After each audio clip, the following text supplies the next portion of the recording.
pada video kali ini saya akan memaparkan tentang sistem hormon pada ikan. Baiklah, pertama kita masuk ke definisi terlebih dahulu. Hormon merupakan zat kimia yang dihasilkan oleh kelenjar endokrin atau kelenjar buntu yang mempunyai efek tertentu pada aktivitas organ-organ lain dalam tubuh.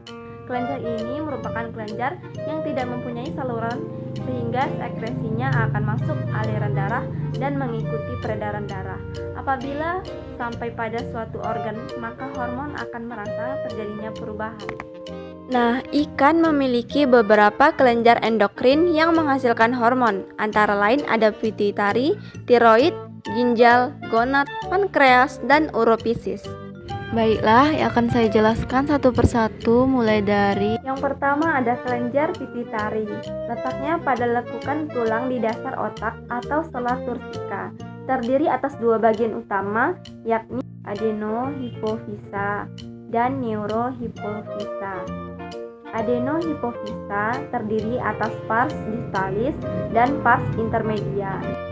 Sedangkan neurohipofisa hanya terdiri atas pars nervosa yang berfungsi mensekresi arginin, fosfotosin, dan isotopas distalis, merupakan bagian utama yang menghasilkan sel resekresi hormon pelepas tiroid, hormon pertumbuhan.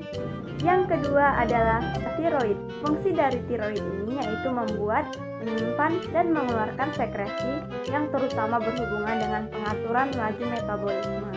Sintesis dan pengeluaran hormon tiroid secara otomatis diatur untuk memenuhi tuntutan kadar hormon dalam darah lewat mekanisme feedback hipotalamus.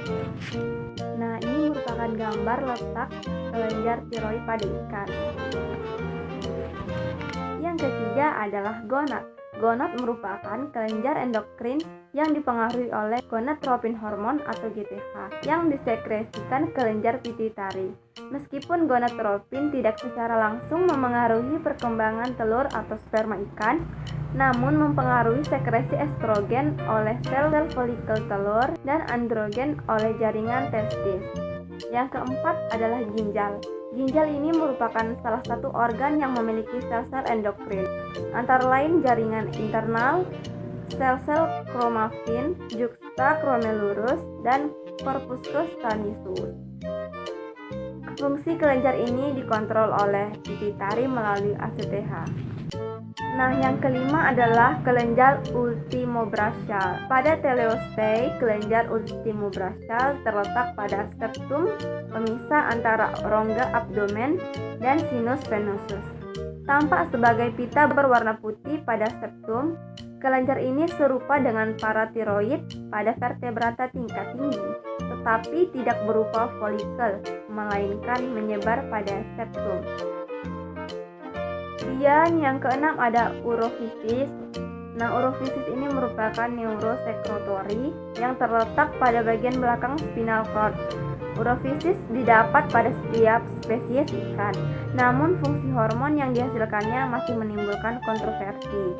Walaupun secara umum sekresi urofisis berhubungan dengan fungsi osmoregulasi, nah ada 4 hormon yang diidentifikasikan dari urofisis ini, yakni urotensin 1, urotensin 2, urotensin 3, dan urotensin 4. Nah, jadi Sistem hormon dihasilkan oleh kelenjar-kelenjar hormon, yaitu antara lain hormon pertumbuhan, hormon reproduksi, hormon ekskresi, dan osmoregulasi. baiklah, sampai di sini dulu pemaparan saya tentang sistem hormon pada ikan. Terima kasih.